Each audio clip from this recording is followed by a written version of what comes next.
ना आटा गूँथना है और ना ही बेलना है। 5 मिनट में बनाइए बहुत ही टेस्टी, हेल्थी और रूई के जैसा सॉफ्ट नाश्ता। इस नाश्ते की ये ख़ास बात है कि आपको किसी को खाने के लिए इसे कहना नहीं है। बच्चे तो टूट पड़ते हैं और आपके पास ऑर्डर आएगा कि आप इसे डेली बना कर दो।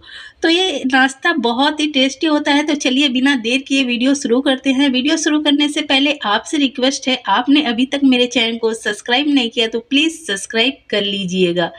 तो यहाँ पर इस नाश्ते को बनाने के लिए बहुत ज़्यादा इंग्रेडिएंट्स की आवश्यकता भी नहीं पड़ती। बहुत कम टाइम में आप बहुत टेस्टी सा नाश्ता बनाकर रेडी कर सकते हो। तो ले लेना है बाउल, इसमें ऐड करना है हमें 1.5 कप गेहूं का आटा। जी हाँ, इसे आज हम गेहूं के आटे से बनाएंगे। इसी के गेहूं के आटे से ही बनाएंगे, लेकिन ये बहुत ज़्यादा टेस्टी बनेगा, साथ में हेल्थी भी बनेगा। तो यहाँ पर ले लेने हैं 1.5 कप आटे में 3 अंडे।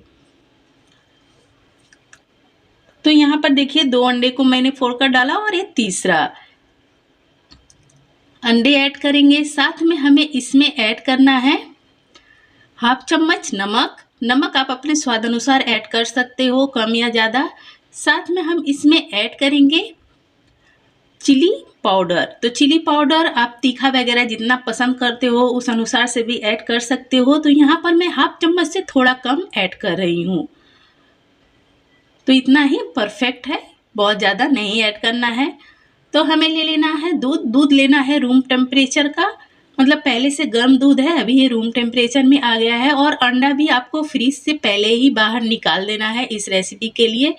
मतलब फ्रीज से तुरंत निकाल कर तुरंत ही फोड़कर मत डालिएगा, वरना उतना अच्छा रिजल्ट नहीं आ पाता है। थोड़ा थोड़ा कर दूध ऐड करना है और इसका स्मूथ सा घोल रेडी करना है। तो जितना हमें आटा लेना है उतना ही दूध इसमें लगेगा। तो मेरा पूरा 1.5 कप दूध इसमें लग चुका है और आप मेरे इस घोल को देख सकते हो। बहुत ज़्यादा हमें गाढ़ा नहीं बनाना होता, एकदम पतला सा ही घोल बनाना होता है। तो आप यहाँ पर देखिए बिल्कुल परफेक्ट है।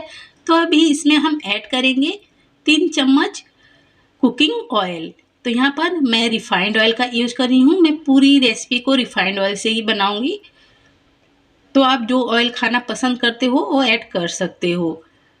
अब इसे फिर से हम अच्छी तरह से मिक्स करेंगे, जिससे कि ऑयल हर तरफ से आटे में मिक्स हो जाए। ये घोल में बिल्कुल ऑयल इधर उधर नहीं रहना चाहिए, पूरी अच्छी तरह से इसमें मिक्स हो जाना चाहिए। तो इसे क्या करना है, हम ढककर अब रख देंगे रेस्ट पर। तो जब तक हमारा ये घोल रेस्ट कर रहा है तब तक हम बना लेंगे इसके लिए स्टफिंग।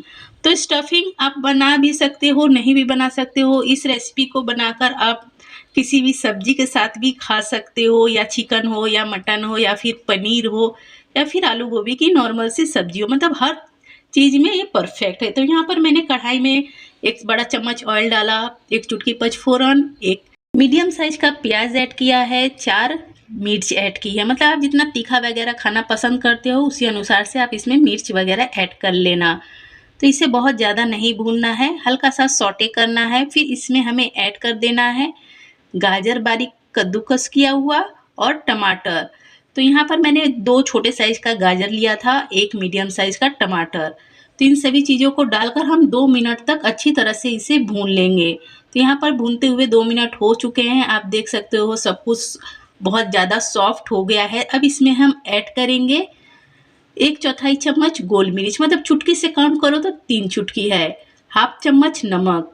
नमक आप अपने स्वाद अनुसार ऐड कीजिएगा। साथ में ऐड कर देना है 1 चम्मच टोमेटो सॉस। 1 चम्मच ही ऐड करेंगे चिली सॉस, ये ग्रीन चिली सॉस है। साथ में हमें ऐड कर देना है सोया सॉस। मतलब अगर आपके पास सॉस नहीं है ना तो कोई ज़रूरत नहीं है डालने की, थोड़ी सी मिर्च बढ़ा देना, 1 और टमाटर डाल देना, आपका परफेक्ट बनेगा। तो इन सभी चीज़ों को डालकर हमें सिर्फ मिक्स कर लेना है। अब इसमें हम ऐड करेंगे उबले हुए आलू। तो यहाँ पर मैंने उबले हुए आलू को कद्दूकस कर लिया है, आप चाहो तो मैश कर ले सकते हो। तो देखिए सारी चीज़ों को मैंने मिक्स कर लिया। अब यहाँ पर हम आलू ऐड कर देंगे। आलू को ऐड कर सिर्फ इसमें मिक्स करना है, बहुत ज़्यादा इसे नहीं पकाना। और इस रेसिपी में बहुत ज़्यादा कोई भी मसाला वगैरह नहीं ऐड करना होता। सिर्फ आपने देखा मैंने 1/4 चम्मच के लगभग में इसमें गोल मिर्च पाउडर ऐड किया है, बस वही एक मसाला ऐड करना है। हाँ, आप अगर आप सॉस वगैरह नहीं डाल रहे हो तो एक चुटकी गरम मसाला ऐड कर देना। तो देखिए मैंने फ्लेम को ऑफ कर दिया है। आलू को अच्छी तरह से मिक्स करने के बाद एंड में हम डालेंगे थोड़ा सा हरा धनिया और इसे भी अच्छी तरह से मिक्स कर देंगे। तो इसे अब कर देते हैं साइड में। अपने हम बैटर को देख लेते हैं। तो यहाँ पर बैटर ने रेस्ट कर लिया है, लगभग 5 मिनट तक इसने रेस्ट किया है।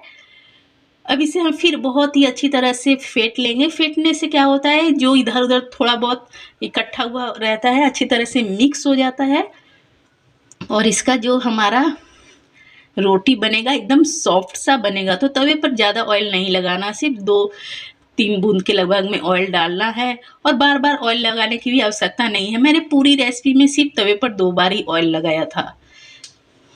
बस देखिए इसमें बैटर को डालना है और तवे को घुमाते हुए इसे गोल कर लेना है। जितना घुमाते हुए हो जाए, नहीं तो फिर कलछी से ही हम आराम से हल्का हल्का सा फैला देंगे। ये बहुत ही आसान से बनने वाली झटपट सी रेसिपी है, बच्चों को बहुत ज़्यादा पसंद आती है। तो देखिए फ्लेम को हमें बहुत ही लो रखना है, मतलब इसे लो फ्लेम पर ही बनाना है। ज़्यादा फ्लेम को आप हाई या मीडियम रखोगे तो क्या होगा, ये नीचे से जल्दी लाल हो जाएगा। तो मैं इसे लो फ्लेम पर, ज़्यादा समय नहीं लगता, सिर्फ मैं पूरा आपको दिखला रही हूँ। देखिए कितना जल्दी ये रेडी होने लगा है, ऊपर से सूखने लगा है। मतलब 10 से 15 सेकंड में ही ये ऊपर से बहुत आराम से हो जाता है। तो देखा आपने, यहाँ पर ये हो गया। तो इसे हम उलट पुलट कर अच्छी तरह से सेक लेंगे। एक रोटी को सेकने में लगभग 30 से 35 सेकंड का समय लगता है, बहुत ज़्यादा समय नहीं लगता। तो उलट पुलट कर दोनों साइड से इसे सेक लेना है और इस तरह से आप एक बार ज़रूर बनाकर अपने बच्चों को दीजिएगा, खुद खाइएगा, आपका ही मन नहीं मानेगा। इतनी बेहतरीन सी ये रेसिपी है और इतनी सॉफ्ट, इतनी बढ़िया है, नरम मुलायम बनती है। बाजार से कुछ भी लाकर खाना भूल जाओगे जब एक बार आप इस रेसिपी को बनाकर खा लोगे। और इसे आप डेली अपने बच्चों को टिफिन में, लंच में दे सकते हो। बच्चे भी बहुत ही आराम से खा जाएंगे बिना नखरे किए। और इतना हेल्थी ये नाश्ता है। आपने इसमें देखा, इसमें हमने दूध, अंडा, आटा डाला है, मैदा बिल्कुल भी नहीं डाला। हाँ, अगर आप मैदे वाला खाना पसंद करते हो तो मैदे से भी इसे बना सकते हो। तो बहुत ही हेल्थी सी रेसिपी है, बहुत ही झटपट से बन जाती है। तो यहाँ पर देखिए कितनी सॉफ्ट, कितनी बढ़िया ये बनी है। तो सारा मेरा बनकर हो गया है रेडी। और आप देख सकते हो इसमें बहुत ज़्यादा ऑयल नहीं है, मतलब बनाने में इसमें बहुत ज़्यादा ऑयल लगता नहीं है। मैंने सिर्फ 2 बार में ही, मतलब 2 बार तवे पर ऑयल लगाया और सारा मेरा बन चुका है।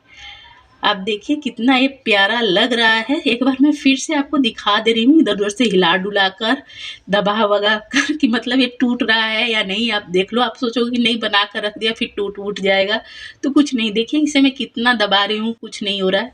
इसे मैं हिलाकर लटकाकर हर तरफ से आपको दिखला दे रही हूँ। आप देख लो, बिल्कुल भी ये टूटने वाला नहीं है। बहुत ज़्यादा सॉफ्ट, बहुत ही बेहतरीन सी ये रेसिपी बनती है। तो चलिए इसमें स्टफिंग भर लेते हैं।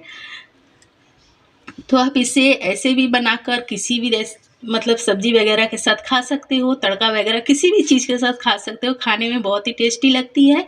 और नहीं तो इस तरह से आप स्टफिंग भरकर बना दो, इसे पॉकेट की तरह बनाकर बच्चों को लंच में दो। बच्चे बहुत ही ज़्यादा खुश हो जाते हैं इस रेसिपी को देखते ही।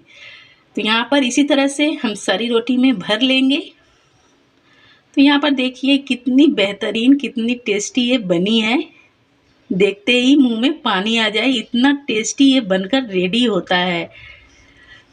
तो अगर आपको मेरी ये सिंपल सी रेसिपी पसंद आई हो तो प्लीज़ मेरे चैनल को सब्सक्राइब कर जाइएगा।